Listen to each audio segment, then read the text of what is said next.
मिलता है सच्चा सुख केवल भगवान तुम्हारे चरणों में। मिलता है सच्चा सुख केवल भगवान तुम्हारे चरणों में। भगवान तुम्हारे चरणों में, गोविंद तुम्हारे चरणों में। भगवान तुम्हारे चरणों में, गोविंद तुम्हारे चरणों में। मिलता है सच्चा सुख केवल भगवान तुम्हारे चरणों में। मिलता है सच्चा सुख केवल गोविंद तुम्हारे चरणों में।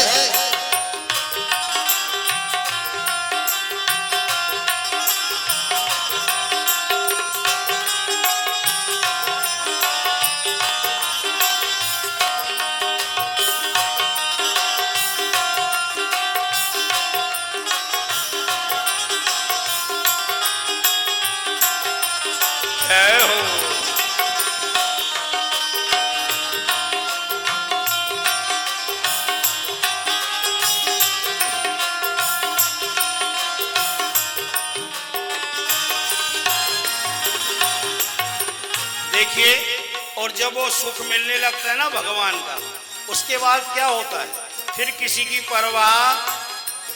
जब गोविंद का सुख नहीं मिला, छोटी छोटी बातों में टेंशन, परेशानी, तकलीफ हो जाती है।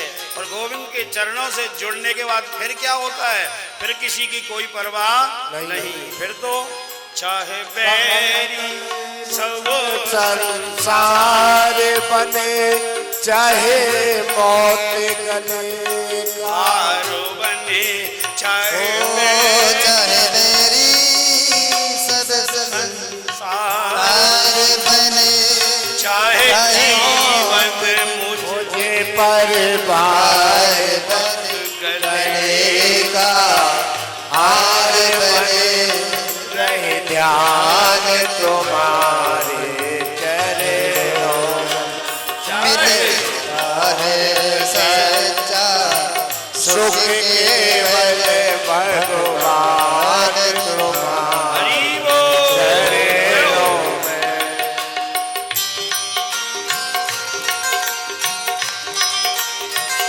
जय हो।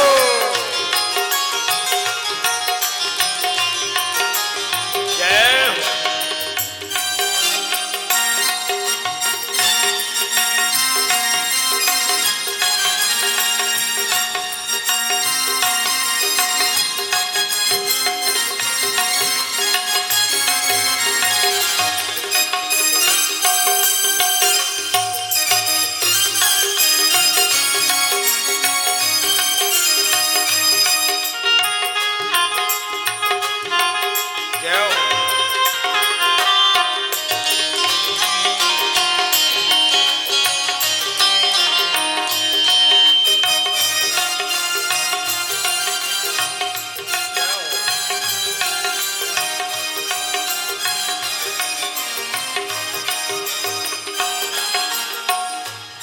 यहोवा पर तेरा नाम रहे, तेरी याद सुबह और शाम रहे।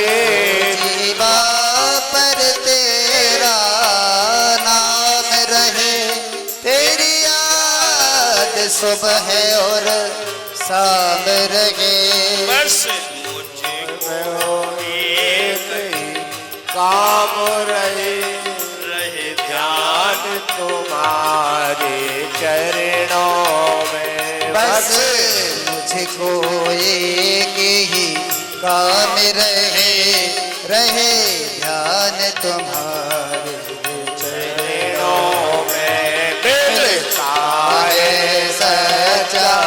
सुख केवल भगवान तुम्हारे चरणों में मिलता है सच्चा सुख केवल गोविंद तुम्हारे चरणों में। बोले वृंदावन वन बिहारी लाल की जय। महाराज बात समझ में नहीं, ये सच्चा सुख क्या है, तो इसको एक दृष्टांत के माध्यम से समझ लो। गर्मी का समय था, एक पिता ने अपने बच्चे से कहा, बेटा जाओ आम लेके आओ, सीजनेबल फल है, आम का सीजन चल रहा है, आम खाएंगे। बच्चा गया 2 किलो आम लाया। पिताजी आपने कहा था आम ले आया। बेटा गर्मी का आम है और गरम गरम पानी में नुकसान करता है, वो बाल्टी में ठंडा पानी रखा है उसमें डाल दे। अब 2-3 घंटे बाद बोले अब ठंडे हो गए होंगे, लाओ बढ़िया अमनिया करके पाएंगे। बच्चा गया महाराज, देखा तो बाल्टी में आम कुछ नहीं, पानी गंदा मटमैला। पिताजी आम तो उसमें है ही नहीं। अरे क्या हुआ बेटा? पिता गया बाल्टी में हाथ डाला तो नीचे मिट्टी जमी हुई थी, पानी मैला था। बेटा तू ये आम कहाँ से लाया था? फला बाजार, चल मेरे साथ। गया दुकानदार से बोला, जी तुमने हमारे बच्चे को कैसे आम दे दिए, वो तो माटी हो गए। माटी हो गए? हाँ वो तो माटी के ही थे, बोले आम तो मिट्टी के आम। मैं समझा नहीं। बोले बाबूजी एक गलती तो आपके बेटे ने करी और दूसरी आप कर रहे हो।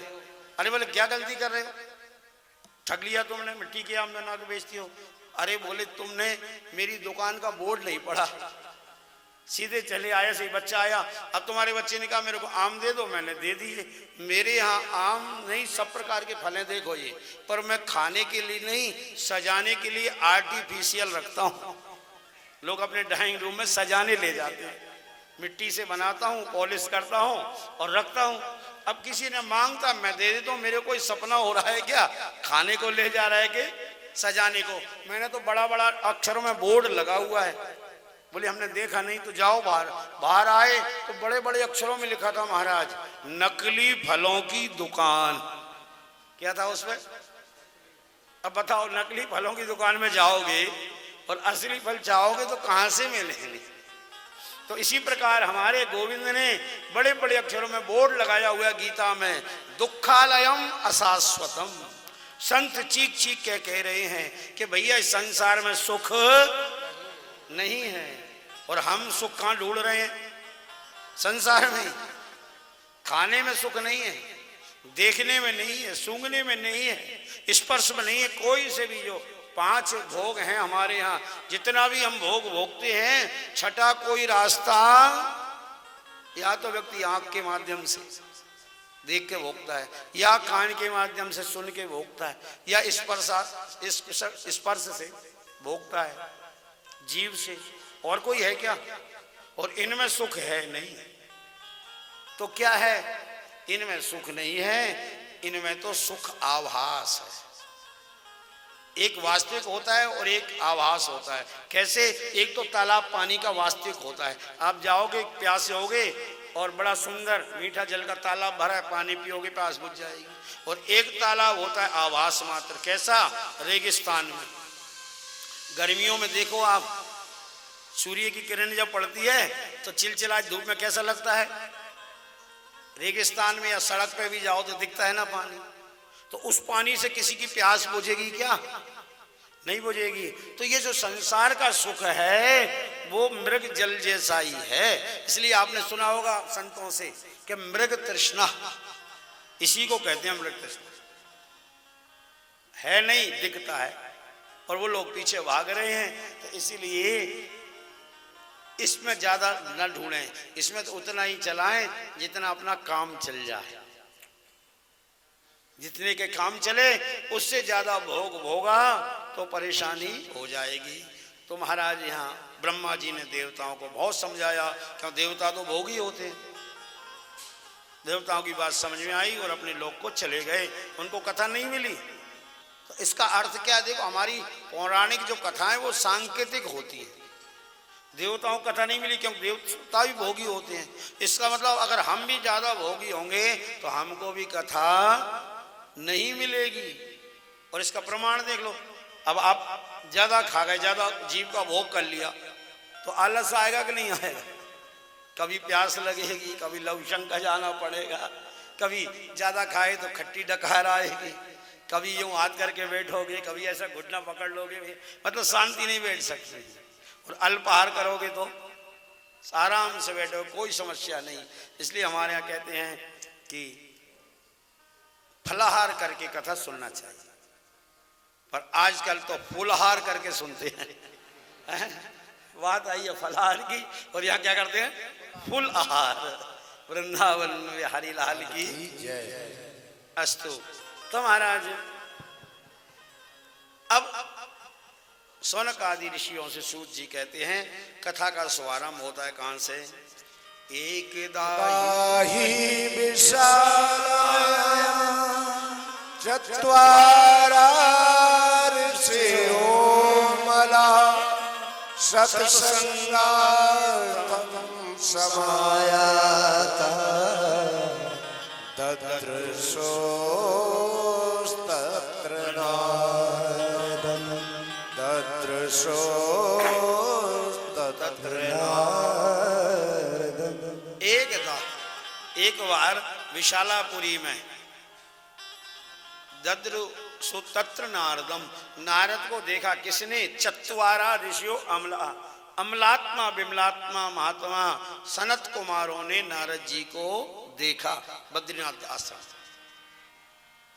सनत कुमारों को बड़ी प्रशंसा हुई, नारद जैसे महात्मा मिले हैं, अब सत्संग होगा, आनंद होगा। तो महाराज दौड़े दौड़े नारद जी के पास गए, पर नारद को पास में देखा तो महात्मा जी ने कहा कि आज सत्संग नहीं हो सकता है। क्यों नहीं होगा? बोले नारद जी की दशा तो देखो, क्या लिखा? कथम ब्रह्मन दीन मुखा कुतश्चिंता तोरो भवान त्वरितम गम्यते कुत्र कुतश्चागमनम तथा। आज सत्संग नहीं हो सकता। क्यों नहीं हो सकता? देखो 2-3 लक्षण बताए हम, और वो लक्षण हम में घटे तो हम भी सत्संग नहीं कर पाएंगे। और आप देख लेना, ऐसा व्यक्ति सत्संग में नहीं आ सकता। आ जाए तो मन नहीं लगेगा। कौन? बोले कथम ब्रह्मन भगवान। ये जो चिंतातुर व्यक्ति है, जिसको बहुत ज्यादा टेंशन है, चिंताएं हैं, वो सत्संग में तो सारी चिंताओं को छोड़ के और भगवान का चिंतन करो। अच्छा महाराज जी एक बात बताइए, ये चिंता चिंता सुना बहुत है हमने, चिंता किसको कहते हैं और चिंतन? तो आज दोनों का भेद समझें। हम कहते हैं बड़ी चिंता हो रही है, तो चिंता क्या है और चिंतन क्या है? चिंता और चिंतन में थोड़ा सा ही भेद है। जब व्यक्ति संसार के बारे में सोचता है, मन में कुछ ना कुछ सोचता रहता है ना, वहां जाऊंगा, ये करूंगा, ऐसा होगा, वैसा होगा, जो संकल्प विकल्प होते हैं, जो हम मन में सोचते रहते हैं, तरह तरह की बात है। तो अगर आप संसार के संबंध में सोच रहे हैं तो हो रही है चिंता, और भगवान के बारे में सोच रहे हैं तो हो रहा है, बस इतना सा ही फर्क है। दिमाग तो शांत बैठने वाला है नहीं, ये तो कहीं ना कहीं जरूर लगेगा। इसको आप शांति से नहीं बैठा सकते हो, क्योंकि चंचलम ही मनः कृष्ण परमाथि बलवद दृढ़म। ये हमारा मन है, ये बहुत चंचल है, मन बड़ा चंचल है। कैसे इसे समझाऊं? इसको समझाना बड़ा मुश्किल है। तो क्या करें? चंचलता मत मिटाओ, चंचलता बने रहे तो दिशा मोड़ दो। संसार की तरफ जा रहा है ना, भगवान की तरफ लगाओ। अब बना रहे जितना चंचल बनना हो तेरे, क्योंकि हमारे कन्हैया भी चंचल हैं। जब दोनों चंचल मिलेंगे तो आपस में शांत हो जाएंगे। ये भी कम चंचल थोड़ी है। इसलिए इनको मन को इन्हीं के चरणों में लगा दो, भगवान के चरणों में लगा दो। और भगवान के चरणों में लगाने से क्या होगा? अभी हम गा रहे थे कि सच्चा सुख मिल जाएगा। सच्चा सुख कहाँ मिलता है? अभी पद गा रहे थे ना, कहाँ मिलता है?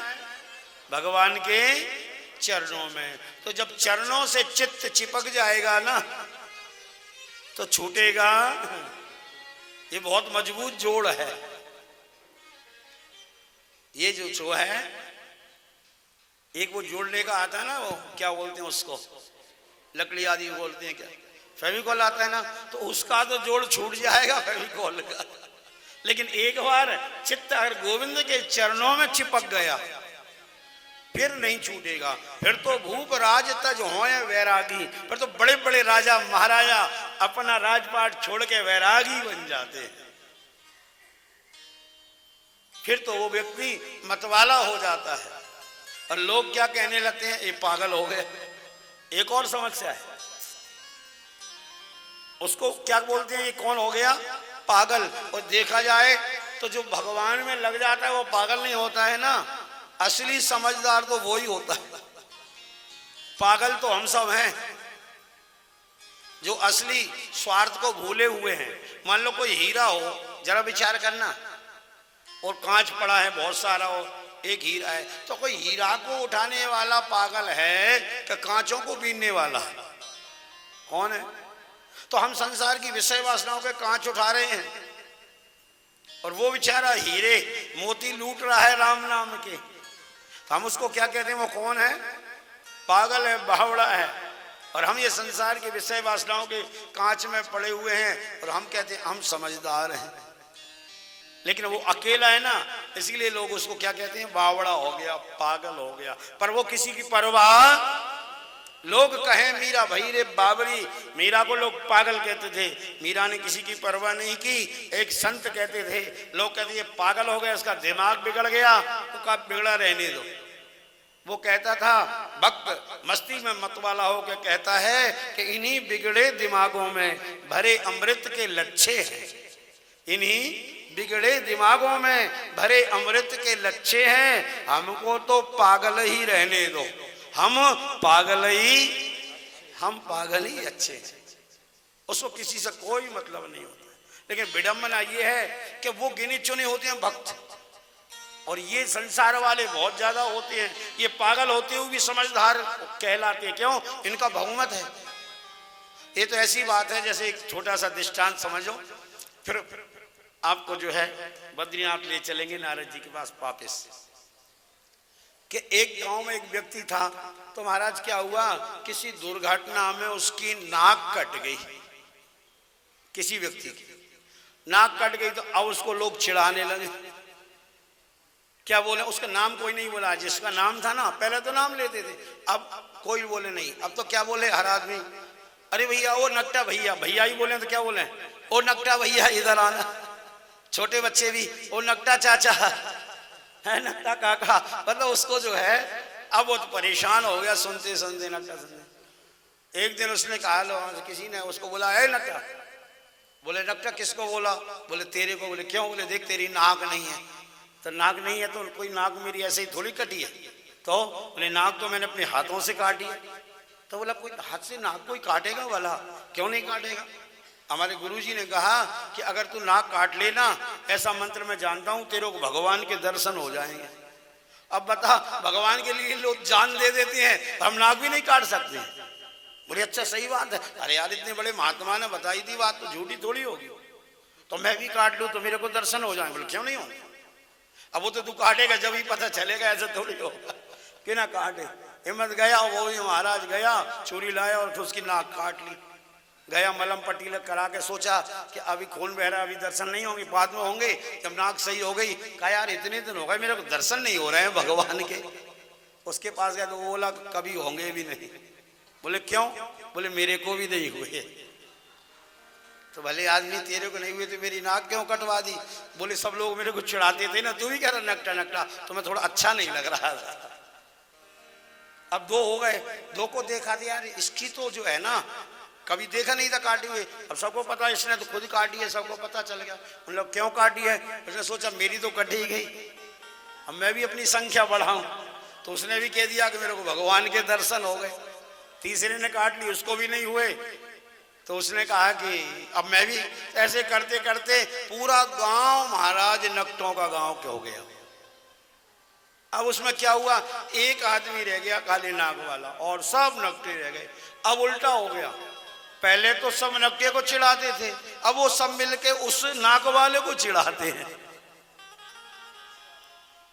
तो भैया कहने का भाव ये है कि जब गलत लोगों का बहुमत हो जाता है तो अच्छा व्यक्ति भी भ्रम में पड़ जाता है कि मैं भी कहीं गलत तो नहीं हूं। कोई बिरले ही होते हैं जो साहस करके हिम्मत करके अपनी नाक बचा पाते हैं। नहीं, नकटों के गांव में नाक बचाना बहुत मुश्किल है महाराज। वृंदावन बिहारी लाल की जय। तो सनत कुमारों ने कहा, नारद जी आप बहुत तेज गति से भाग रहे हैं, आप चिंता तो रहें, बात क्या है? तो कहा कि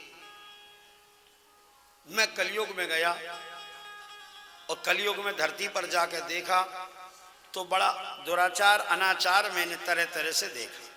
क्या क्या देखा नारद जी ने कलयुग में? यहाँ वो बद्रीनाथ में सनत कुमारों को बता रहे हैं। नारद जी कहते हैं, अहम तो पृथ्वी या तो पृथ्वी लोक में गया तो सबसे पहले देखा सत्यम नास्ति।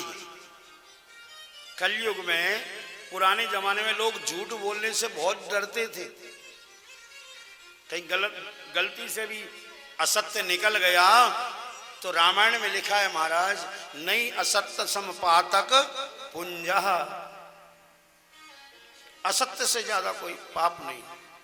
और महाराज आज कोई पाप पुण्य को डरता ही नहीं है, बात बात में झूठ बोलते हैं।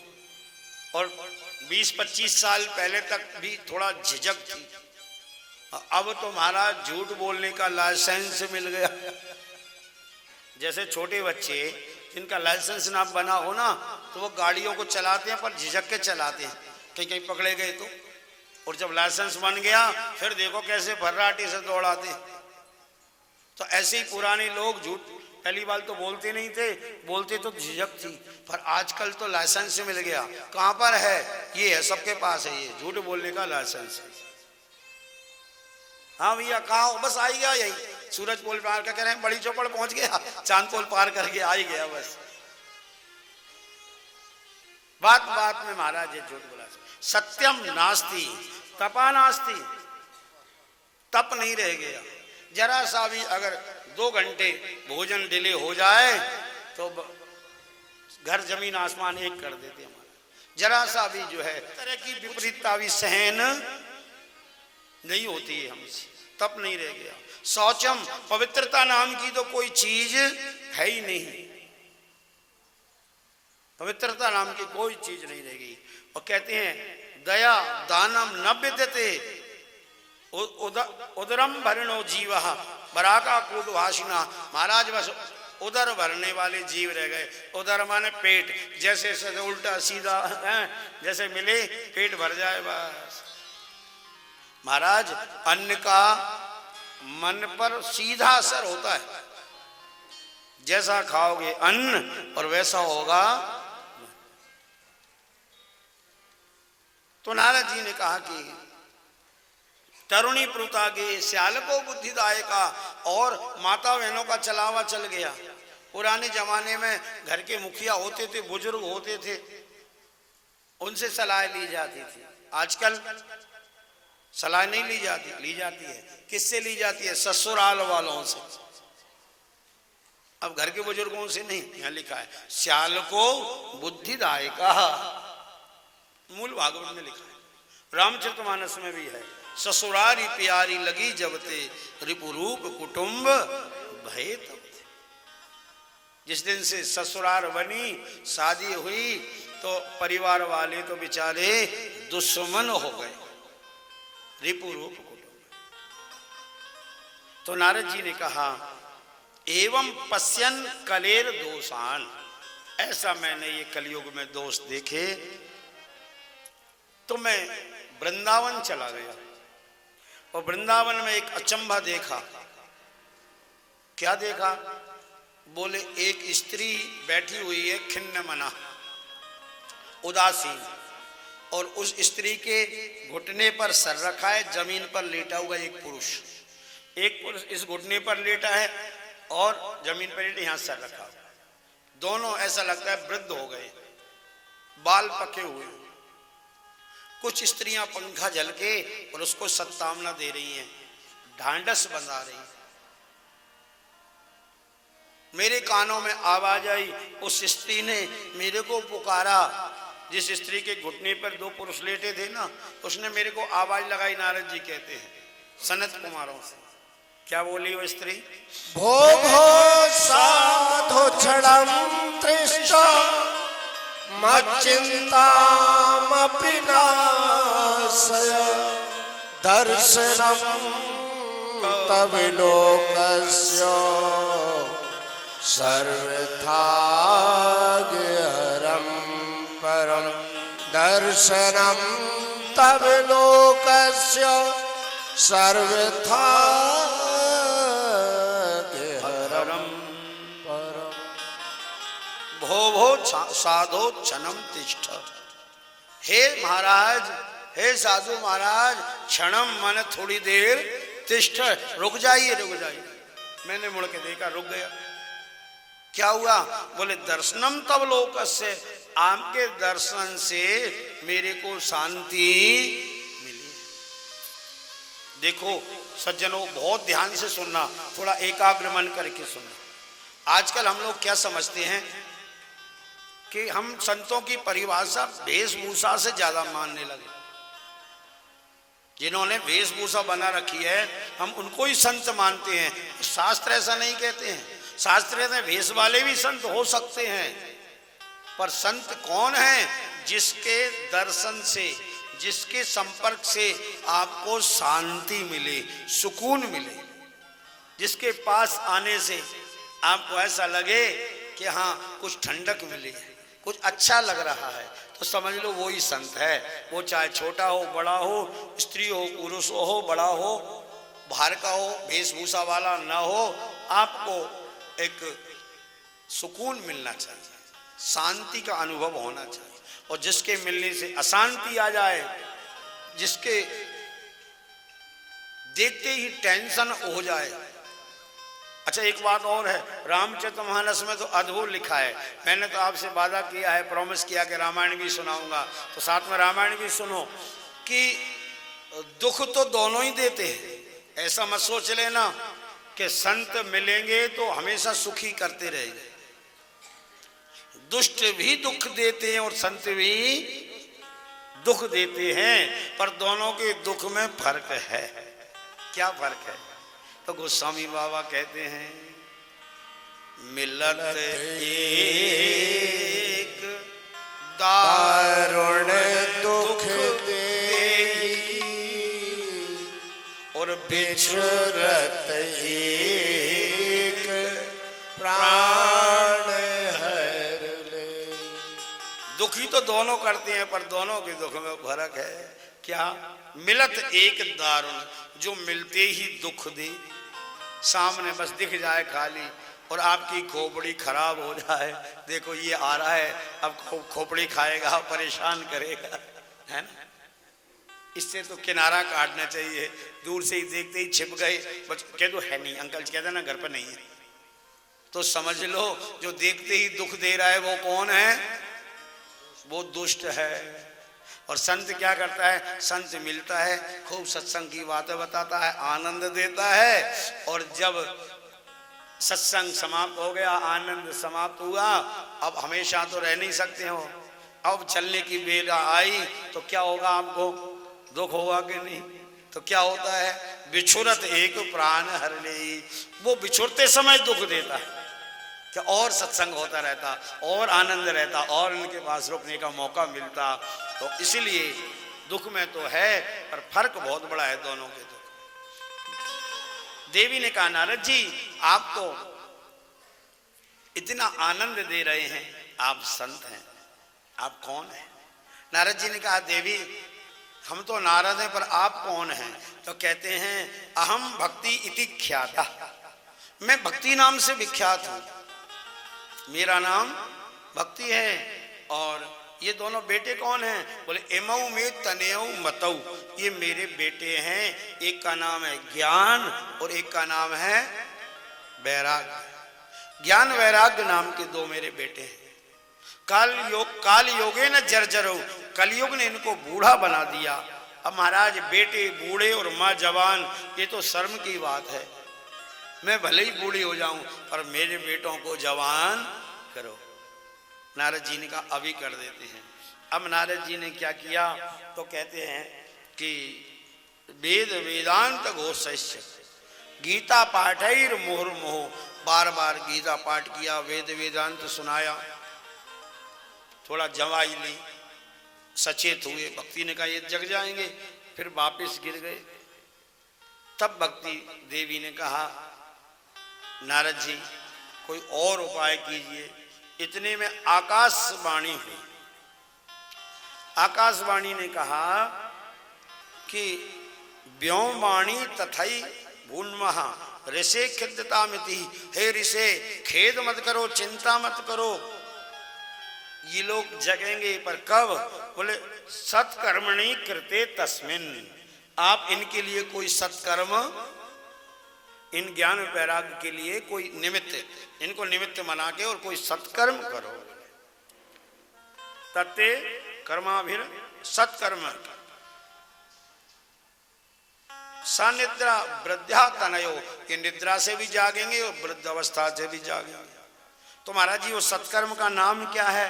कहा कि ये तुमको संत बताएं। तो नारद जी बोले संतों की खोज करते करते मैं यहाँ बद्री का आश्रम तक आ गया। अब आपसे बड़ा कोई संत हो नहीं सकता, आप ही बताइए मैं उन ज्ञान वैराग्य को जगाने के लिए क्या करूं।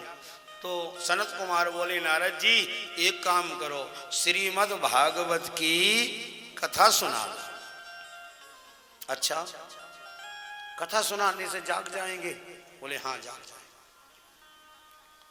तो कहा कि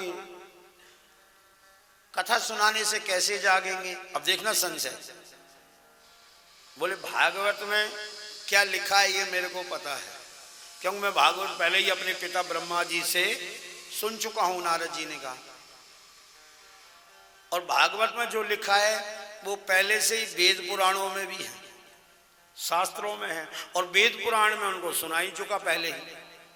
अब ये तर्क है नारद जी, वेद वेदांत घोषित है, वो वेद शास्त्र सुनाई दिए और भागवत में वेद शास्त्र ही है। तो अब महाराज ये भागवत से कैसे जागेंगे? ये तर्क है नारद जी का। तो सनत कुमारों का उत्तर है कि आमूल आग्रम रसस्तिष्ठे नास्ते ना स्वाद विद्यते। जो आम का फल होता है, ठीक है, उसमें जो रस है वो कहां से आया है? आम के पेड़ से ही तो आया कि नहीं है? अब कोई अगर वैद्य ये कहे कि इनको ये बीमारी है तो आम का रस निचोड़ के पिला दो तो ये ठीक हो जाएंगे, और किसी की बुद्धि चल जाए और वो सोचे कि आम के रस की बात कही है ना तो आम की डालियों को काटे, हरी हरी डाली, और उस डालियों को निचोड़े, पत्तों को निचोड़े और वो पिला दे और फिर कहे कि ये तो ठीक ही नहीं हुआ। बोले क्यों? बोले आपने कहा था ना आम का रस, तो वो भी तो आम का ही रस है। जो डालियों का, पत्तों का रस है वो किस चीज का है? आम का है। लेकिन डालियों में, पत्तों में, शाखाओं में जो रस है, उस रस में आम का जो फल है और आम के फल का जो रस है, दोनों में फर्क है कि नहीं है? यद्यपि बना वो वहीं से ही है, वो भी डालियों से, पत्तों से, वहीं से आया है रस। उस फल में जो रस है वो कहां से बना है? पेड़ से ही तो मिला है। तो इसी प्रकार भागवत बनी वेद शास्त्रों से ही है, आई वेद शास्त्रों से ही। पर जैसे आम के रस का काम आम का रस करेगा, वैसे ही भागवत का काम भागवत ही करेंगी, वेद पुराण। कैसे? जैसे वो डाली और पत्ते। अच्छा, एक और उदाहरण बताया नारद जी को, बात समझ में नहीं आई हो तो। जैसे कोई माता बहने रसोई में पूड़ियां बना रही हैं देसी घी में, बढ़िया सुंदर गाय का घी है, अपने घर से गाय पाल रखी है, देसी वेद लक्षणा, और उसी के घी की उसमें पूड़ियां तल रही थी। अब क्या हुआ? पूड़ी तलते तलते घी तो हो गया खत्म और आटा रह गया। अब ये पूड़ी किस में तलें?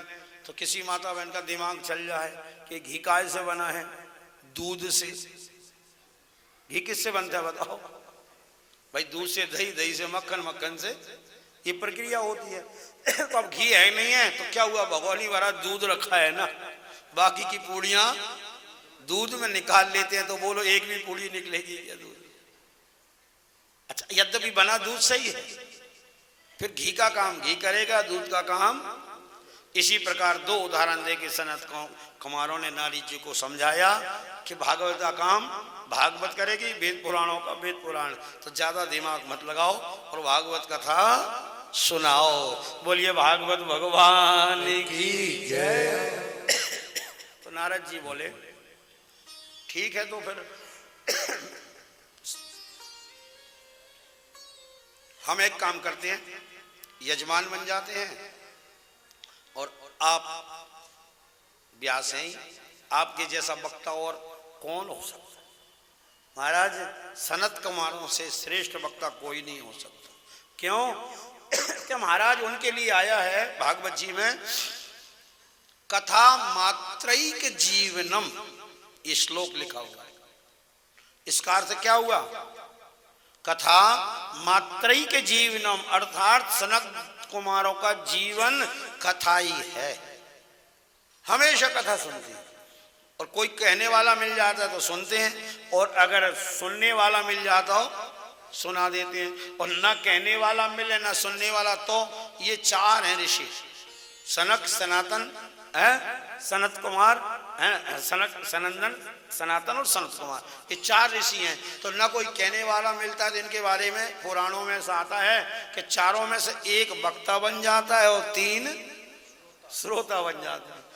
पर एक जगह काम ये करते हैं, रामचरितमानस में लिखा है, आशा बसन व्यसन नहीं, आशा बसन जहाँ हरि चरित्र होए ता सुना, जहाँ हरि चरित्र सुनहि, आसाद सा बस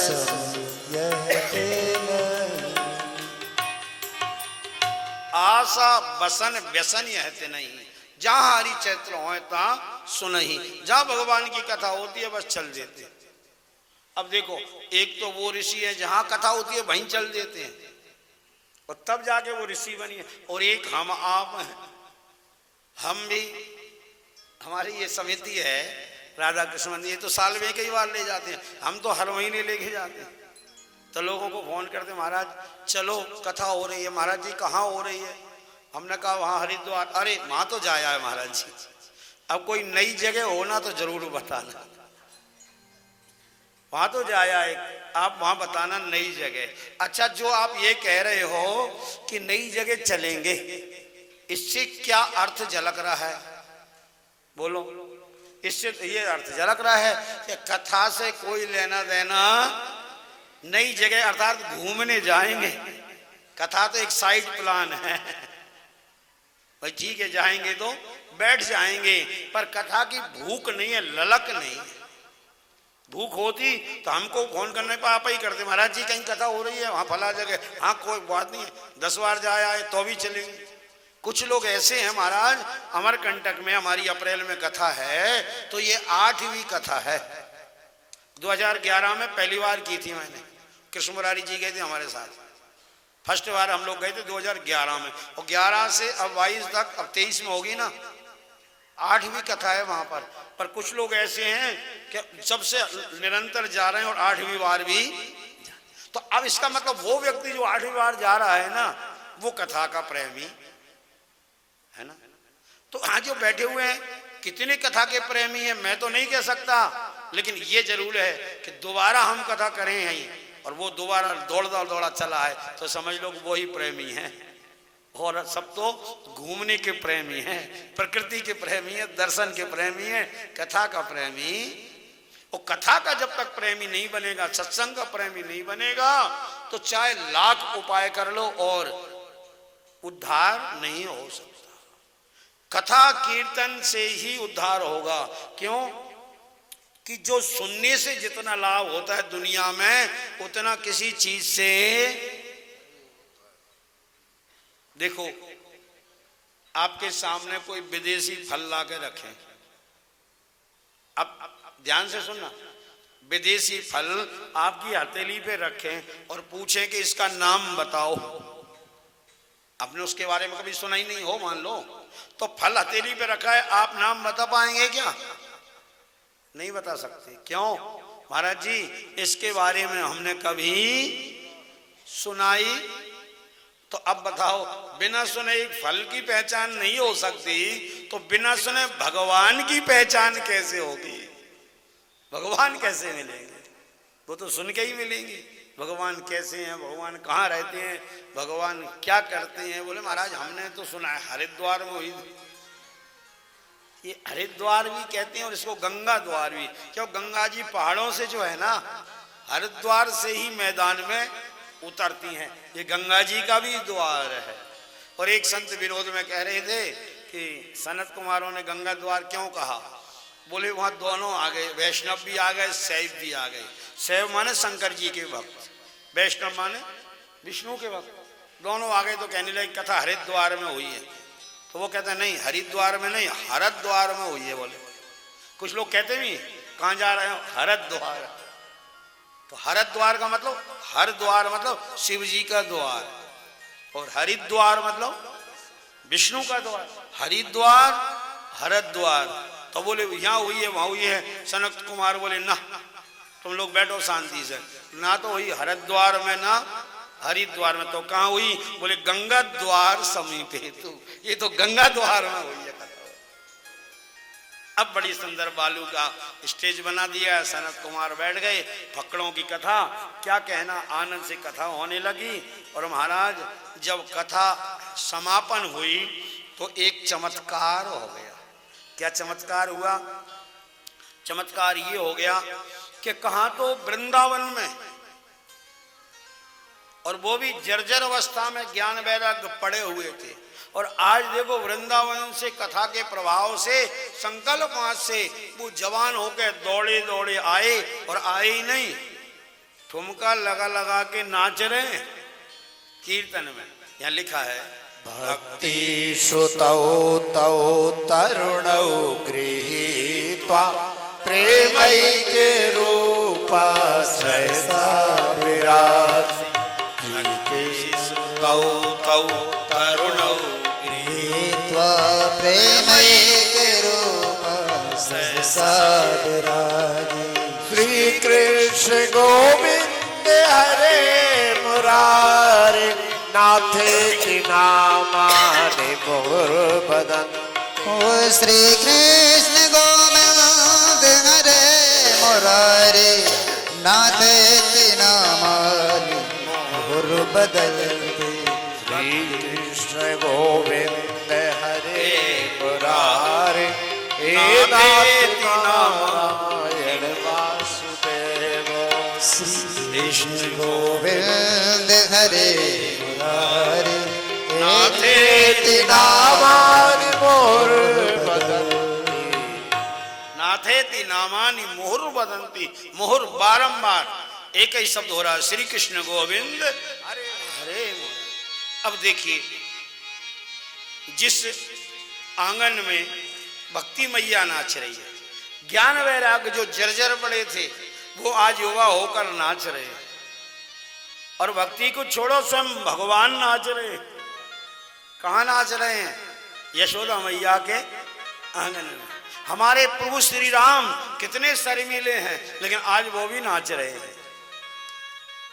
रूप राशि निज अवध बिहारी, और नाचई निज प्रतिबिंब निहारी। कौशल्या के आंगन में प्रभु श्री राम नाच रहे हैं, और यशोदा के आंगन में कन्हैया नाच रहे हैं। हरिद्वार के आंगन में भक्ति वैराग्य ज्ञान नाच रहे हैं, और यहाँ पंढरपुर में हमारे भक्त नाच रहे हैं। क्यों नाच रहे हैं? कोई इनको नचा रहा है। नचाला वाला कौन है? अरे नाचे नंदलाल, नचावे हर की मैया। नाचे नंदलाल, नचावे हरि की मैया नाचे नंदलाल नचावे हर की मैया नाचे नंद लाल नचावे हरि की मैया नचावे हर की मैया नचावे हर की मैया हरि की मैया नचावे हरि की मैया नाचे नंदलाल नचावे हर की मैया जय नंद लाल जय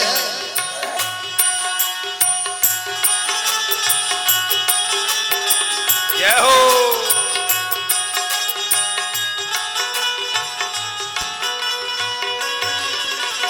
राधे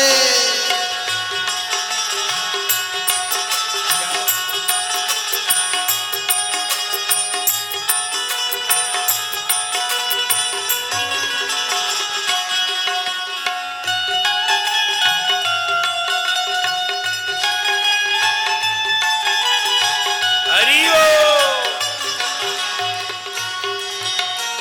रौनक जोना के पगे नूपुर बाजे ठुमक ठुमक पगल नूपुर बाजे नूपुर बाजे हाजी नूपुर बाजे ठुमक ठुमक पगल नूपुर बाजे झुनके झुनके हरी नूपुर बाजे ठुमके ठोमके पग धर रे कन्हैया ठोमके ठुमक पग धर रे कन्हैया नाचे नंदलाल नचावे हर की मैया नाचे हरिओ जय हो हेलो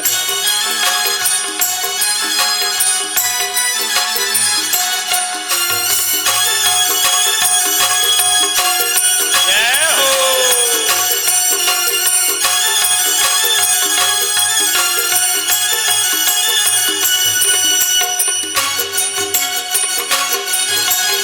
हरिओ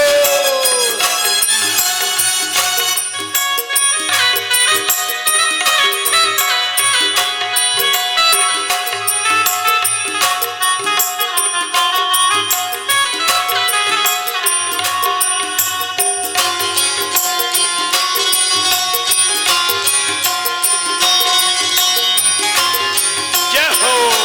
हरि बोल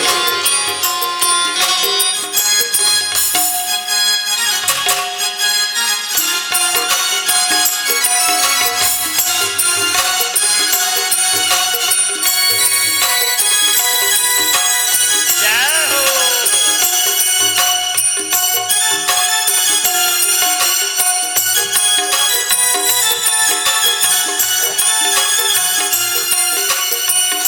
दूध न पीवे लाला दही न खावे दूध न पीवे लाला दही न खावे दूध न पीवे लाला दही न खावे दही न खावे लाला दही न खावे दही न खावे लाला दही न खावे माखन में चेरी को भोरी खबैया आंगन मिश्री को बड़ो ही कबैया नाचे नंदलाल नचावे हर की मैया नाचे नंद लाल जय हो।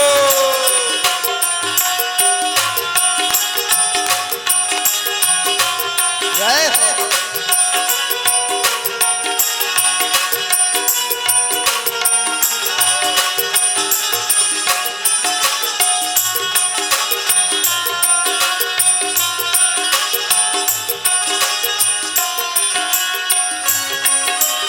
हरि बोल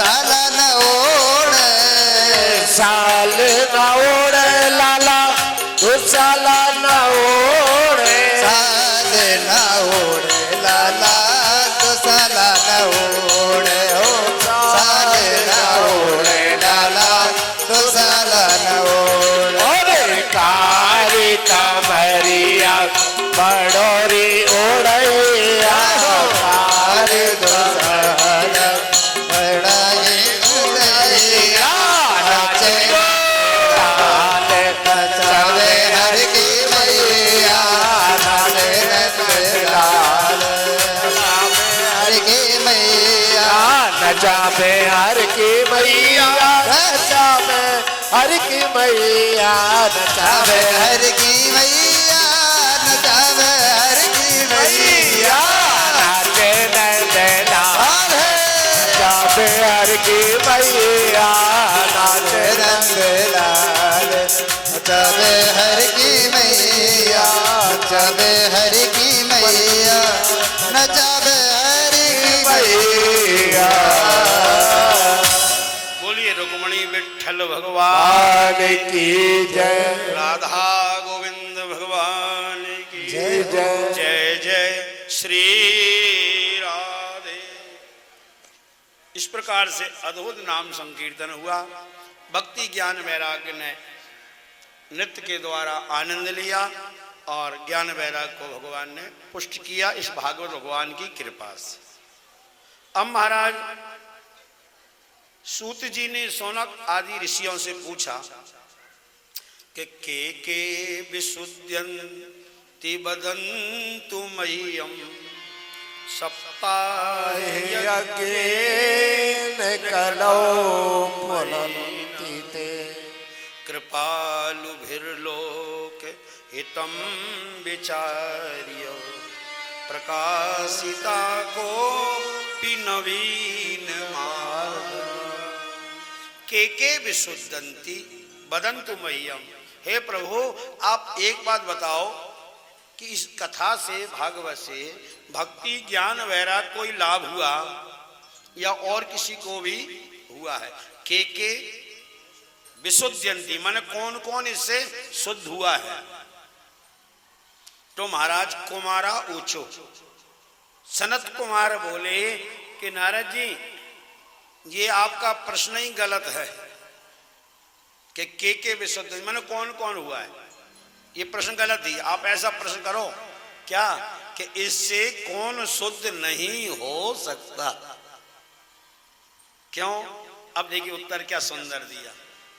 भागवत कथा से तो ये मान पाप कृतास्तु सर्वदा सदा दुराचार रता विमार्ग क्रोधाग्निदग्धा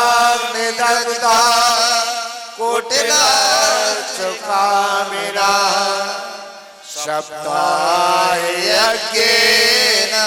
कलौ पुनन्ति ते सप्ताहयज्ञेन कलौ पुनन्ति ते। क्या बात है। थोड़ा आप एकाग्रता से मन लगा के इस श्लोक का अर्थ जरूर सुन। महाराज हम जैसे लोगों के लिए ये श्लोक बहुत अवलंबन देने वाला है, सहारा देने वाला। जैसे कोई अंधेरे में भटक रहा हो और उसको कोई टॉर्च मिल जाए, दीपक मिल जाए, इस प्रकार कलिकाल में इन दोषों में हम भटकते हुओं को ये भागवत जी का श्लोक दीपक का काम करेगा, प्रकाश का। थोड़ा ध्यान देना सज्जनों से, मेरे को बहुत बढ़िया लगता है। सनत कुमार जी नारद जी से कहते हैं ये मत पूछो कौन कौन शुद्ध होता है, ये पूछो कौन कौन नहीं हो सकता। क्यों? बोले ये मानवा पाप कृतास्तु सर्वदा। सर्वदा मतलब हमेशा, यदा कदा नहीं, सदा। हमेशा जो पाप में लगा हुआ है, सदा दुराचार रता विमार्गा, और उल्टे मार्ग पर चलता है। शास्त्र कहते इधर चलो, वो उधर चल रहा है। विमार्ग उल्टे मार्ग पर चल, और क्रोधाग्नि दग्धा, हमेशा क्रोध की अग्नि में जलाई रहती है। क्रोधाग्नि दग्धा कुटिलाश्च कामिना, जो कुटिल है, कामी है, सब प्रकार से हीन है, वो भी अगर इस सप्ताह में आकर बैठ जाए, सप्ताह का श्रवण कर ले, तो सप्ताह यज्ञेन कलौ उनंती, वो भी इस कलयुग में पवित्र हो करके भगवत धाम को चला जाएगा, भगवत धाम का अधिकारी हो जाएगा। कितनी बड़ी बात कही है। हम हमारे लिए कितना अवलंबन है, हम कैसे ही सही, कुटिल सही, कामी सही, लेकिन भागवत जी मैया हमारा उद्धार जरूर कर देंगी। और एक बात और बताइए, जीते जी सुन ली तो बहुत बढ़िया बात है, और जीते जी नहीं भी सुन पाई अगर, तो मरने के बाद भी अगर कोई उसके निमित्त सुना दे, तो मरने के बाद भी उद्धार हो जाएगा। महाराज मरने के बाद कैसे होगा? बोले सुनो कैसे होगा। अब कथा सुनाते हैं। अत्र ते कीर्तयस्याम इतिहासं पुरातनम् यस्य स्मरणमात्रेण पापहानि प्रजायते, पापहानि प्रजायते। अत्र ते कीर्तयस्यामः। अब एक बात आप ध्यान से सुने, जिसको सुनने से पापों की हानि होती है और मरने के बाद भी कथा कोई उनके निमित्त सुना दे तो कैसे उद्धार होता है, वो सुनो ध्यान से। बोले एक बार की बात है कि एक तुंगभद्रा नदी थी। उस तुंगभद्रा नदी के किनारे सुंदर एक शहर बसा हुआ था। उस शहर में एक आत्मदेव नाम के ब्राह्मण रहते थे। आत्मदेव ब्राह्मण वेद वेदांग में निपुण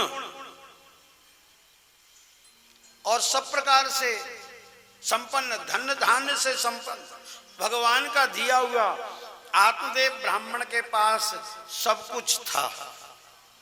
अगर नहीं था तो बस एक कमी थी, क्या? ना पुत्रो नापि पुत्री वह ततश्चिंता तरो ब्रसम, ना बेटा और ना कोई, इसके अलावा सब कुछ था। धन धान था, वैभव था, विद्यामत्ता थी, परिवार, जमीन जायदाद, सब कुछ था उनके पास, पर बेटा बेटी नहीं थे। इसी चिंता में वो मग्न रहते थे। तो क्या हुआ? एक दासा दुजो दुखात गृहम त्यक्त्वा वनम गतः, वो दुख से दुखी होकर घर छोड़ के जंगल को चले गए। वहां जाके एक पीपल के पेड़ के नीचे बैठ के रोने लगे। उधर से एक सन्यासी आए। साधु ने कहा, कथम रोदसी विप्रह, हे ब्राह्मण क्यों रो रहे हो? काते चिंतावली असी, कोई बहुत बड़ी चिंता है क्या तुमको? बद तुम सत्वरम मह्यम, कोई अगर चिंता हो तो मेरे को बताओ। स्वस्य दुखस्य कारणम, अपने दुख का कारण बताओ, मैं उसका निवारण करूंगा अगर मेरे समर्थ में हुआ। तो महाराज ब्राह्मण ने कहा, महाराज ऐसी ऐसी बात है, मेरे कोई संतान नहीं है और संतानहीन जीवन से तो मर जाना अच्छा है, मैं तो आत्महत्या करने के लिए आया हूं। सन्यासी बाबा बोले, महाराज जीवन बड़ा कीमती है, बड़े भाग मानस तनु बाबा, और आत्महत्या करने वालों को बहुत बड़ा पाप लगता है, नरकों में यातना भोगने पड़ती है, प्रेत योनि में जाते हैं। बहुत बहुत उन्होंने आत्महत्या का दुख बताया, पाप बताया।